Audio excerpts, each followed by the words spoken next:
tout le monde, j'espère que vous allez bien. On se retrouve aujourd'hui pour une nouvelle journée dans mon assiette version automne. Je sais que je vous ai promis un mois spécial Mexique, mais je ne mange pas mexicain non plus tous les jours. Et c'est vrai que j'avais très envie de partager avec vous ce que je mange la plupart du temps en ce moment.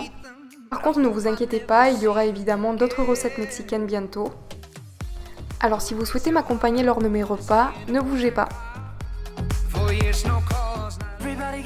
Ce matin-là, j'ai commencé comme d'habitude par boire de l'eau. C'est vrai que chez moi, le ciel était très couvert et les températures étaient fraîches. Du coup, j'avais très envie d'une boisson chaude, donc je me suis préparé un décaféiné allongé. J'ai également ajouté un peu de lait Alpro noisette et j'ai saupoudré de cannelle et franchement, la combinaison était parfaite. Ensuite, vers 10h, j'ai décidé de prendre mon petit déjeuner. J'ai récemment trouvé des mangues qui étaient exceptionnelles et à un prix tout à fait correct. Du coup, vous me connaissez, j'ai fait le plein et ce matin-là, j'en ai mangé 2 et elles étaient vraiment délicieuses.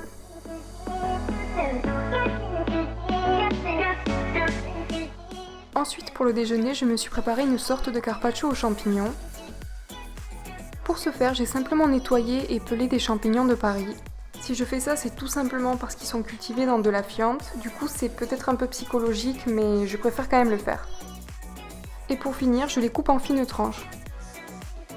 Ensuite, pour préparer ma vinaigrette préférée, je place tout simplement quelques cuillères à café de moutarde à l'ancienne dans un récipient. J'ajoute un peu de citron, de sirop d'érable et de ciboulette ciselée. Je mélange bien et elle est déjà prête. Je sais qu'elle peut paraître très simple comme ça, mais je vous promets qu'elle est trop bonne. Pour finir, j'ai simplement disposé les champignons sur une assiette et j'ai versé la vinaigrette par-dessus. J'ai décidé d'accompagner mon carpaccio avec une salade de feuilles de mâche dans laquelle j'ai ajouté quelques mûres noires qui traînaient dans mon frigo. Je dois vous avouer qu'avant de devenir végane, je détestais les champignons au plus haut point et maintenant je les aime à toutes les sauces. D'ailleurs, normalement cette recette je la prépare avec des jeunes cèpes, donc il ne me tarde qu'une chose, c'est de pouvoir en trouver sur le marché.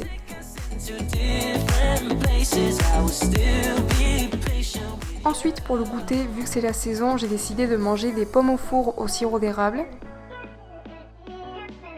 Pour les préparer, j'ai eu besoin de pommes rainettes, sirop d'érable et jus de citron. J'ai commencé par retirer le centre des pommes. Si vous ne possédez pas un vis de pomme, c'est pas très grave, vous pouvez le faire avec un petit couteau.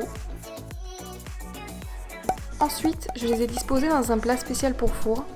J'ai versé un petit filet de sirop d'érable sur chacune d'entre elles, suivi d'un filet de jus de citron. J'ai fini par ajouter un petit filet d'eau au fond du moule et je l'ai placé dans un four à 170 degrés pendant 1h30 environ. Je les ai faites cuire à l'avance pour pouvoir les manger tièdes au goûter.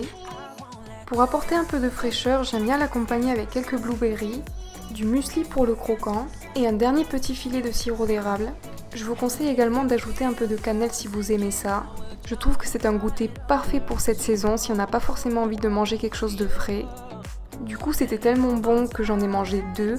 La peau était confite et l'intérieur était hyper moelleux. Franchement, c'était très réconfortant. Vers 19h, l'heure du dîner a sonné.